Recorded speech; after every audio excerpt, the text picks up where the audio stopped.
ዛሬ ኢንሻአላህ በእውቀት ላይ ስለ ወጣትነት የሚደረስ ይዤላችሁ ቀርቤያለሁ። በዚህ ወጣትነት ላይ አላህ ሱብሓነሁ ወተዓላ ምን ብሏል? እንደዚሁም ረሱሉ አለይሂ ሰላም ምን ብለዋልና እንደዚሁ ዲነል ኢስላም ከወጣትነት ጋር ምን ያስተሳስረዋል፣ አጠቃላይ ያለው ማህበራዊ ህይወት ደግሞ ከወጣትነት ጋር እንዴት ይታያል የሚለውን እንዳስሳለን ኢንሻአላህ። ወጣትነትን በተመለከተ አላህ ሱብሓነሁ ወተዓላ ትልቅ ባሉ የሰጣቸው ወይም ደግሞ ትልቅ ቦታ ከሰጣቸው ሰዎች መካከል ወጣትነት ነው።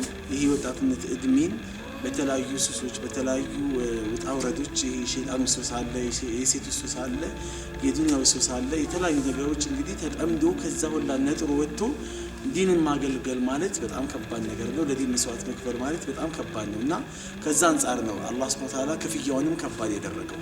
ለዚህም ሲባል ነብዩ አለይሂ ሰላም ወደ ምድር ላይ ሲመጡ እዚህ ማለት ምድር ላይ መጥተው የአላህ መልእክተኛ ያው መነሻቸው ምድር ነውና ከዚህ መጥተው ሰዎችን ሲሰብኩ የመጀመሪያ ያመኑላቸው የነበሩት መካከል ከወጣቶች ውስጥ እና አሊ ኢብኑ አቢ ጣሊብ ነበሩ። ሌሎችም እንደዚህ ወጣቶች ለዛም ነው ዲነል ኢስላም በሁለት እግሩ እንዲቆም የጀርባ አጥንት ሆኖ ለዚህ ያበቁት ወጣቶች ናቸው። የአላህ መልእክተኛም ደግሞ አልካዱም ይህንን ነገር ንሲርቱ ቢሸባብ ብለዋሉ። ሽማግሌ ሲያስተባብለኝ ሽማግሌ ቆይ ላስብበት እስቲ ብለው ሲሉ የአባቶቻችንን አንለቅም ሲሉ ወጣቶች ግን ያለ ማቅማማት ተቀብለውኛል፣ ከጎኔም ሆነው ደግሞ ረድተውኛል ብለዋል የአላህ መልእክተኛ። ስለዚህ ይህ የወጣትነት ዓለም ከባድ ዓለም ነው፣ ትልቅ ነው። እኛም መስዋዕት ልንከፍልበት ይገባል። ያ አላህ ሱብሓነሁ ወተዓላም ቃል የገባው ነገር አለ። ነብዩ ሲናገሩ ምን ይላሉ? ሰብዓቱን ዩዚልሁም አላሁ ፊ ዚሊሂ የውመ ላ ዚለ ኢላ ዚልሁ። ነገ ቂያማ ቀን ሰዎች በላባቸው በሚጥለቀለቁበት ሰዓት ላይ፣ ወንጀላቸው በሚያስጨንቃቸው ሰዓት ላይ፣ እንደዚሁም ደግሞ ነፍሲ ነፍሲ እያሉ ሁሉም ራሳቸውን አላህ እንዲያድናቸው በሚማጸኑበት ሰዓት ላይ ፀሐይ ስንዝር ቀርባ ሰዎችን በላባቸው በምታጥለቀልቅበት ወቅት ላይ በዛ ሰዓት ላይ ከእንደዚህ አይነት መከራ ከእንደዚህ አይነት ግፍ የማይገቡ የሆኑ ወጣቶች አሉ ይለናል አላህ ሱብሓነሁ ወተዓላ ነብዩ ሲናገሩ። እና እነዚህ ወጣቶች ምን አይነት ወጣቶች ናቸው ከተባለ ወሻቡን ነሸአ ፊ ዒባደቲላሂ ዐዘ ወጀል፣ አላህ ሱብሓነሁ ወተዓላን በማምለክ ላይ ያደገ የሆነ ወጣት።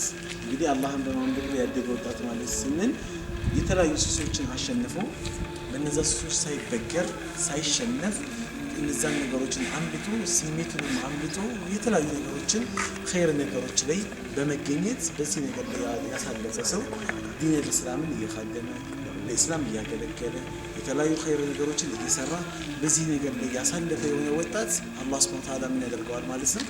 ያው ነገ ቂያማ ቀን አርሽ ጥላ ስር የሚጠለል አላህ ያደርገዋል። ስለዚህ አንዱ ይሄ ነው። ነብዩ ሲናገሩ በሌላም ቦታ ላይ ያው ላ ተዛሉ ቀደመ አብዲን ሐታ ይስአሉ አን አርባ፣ አንድ ሰው የአንድ ባሪያ እግር የአላህ ሱብሓነሁ ወተዓላ ባሪያ የሆኑ ሰዎች እግራቸው ወደፊትም ወደ ቀኝም ወደ ግራም አይንቀሳቀስም ካለበት አላህ ጋር ያለው ጥያቄ የውመ የቁሙ ናሱ ሊረቢል ዓለሚን፣ የሰው ልጆች ለዓለማቱ ጌታ የሚቆሙበት ሰዓት ላይ የዛኔ አራት ጥያቄዎች ቀርቦላቸው ለነዚህ ለአራት ጥያቄዎች በቂ የሆነ ምላሽ እስካልሰጡ ድረስ ከነዚህ አራት ጥያቄዎች መካከል አንደኛው ምንድነው? እንደው አላህ ሱብሓነሁ ወተዓላ ስለ ወጣትነት ጊዜ ሰጥቼ ነበረ በምን አሳለፍከው ብሎ አላህ ይጠይቃል። እንግዲህ አንሸባቢህ ፊማ አብላህ፣ ስለ ወጣትነቱ በምን እንደበላው በምን እንደጨረሰው በምን እንዳጠፋው አላህ ይጠይቃል። በምንድን የጨረሰው? እኛ ድሮ ቀደምቶቻችን ሰለፎቻችን ሰሃቦቻችን ወጣትነታቸውን ጊዜ በመልካም ነገር በኸይር ነገር አሳልፈዋል። ሙስዓብ ኢብኑ ዑመር ለዚህ ዲነል ኢስላም ሲል ከባድ መስዋዕት ከፍሏል።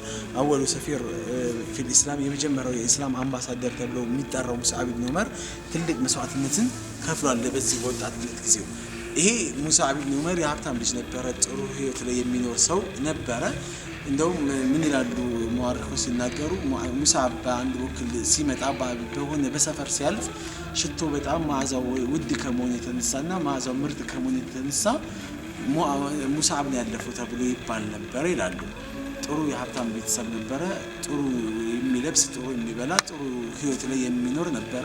ይህ ወጣትነቱን እድሜ ይሁላ ሀያቱን ይሁላ ምቾቱን ኢስላምን ለመቀበል ሲል ደግሞ ለኢስላም ሲል እርግፍ አድርጎ የተሆነው በወላጆቹ ቻሌንጅ አማካኝነት ማለት ነው።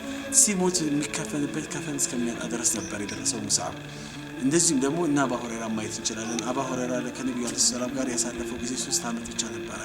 እነዚህ 3 አመቶችን ግን በመልካም ነገር አሳልፏቸዋል። ጥሩ መስዋዕትነት ከፍሏል። ወጣት ነው።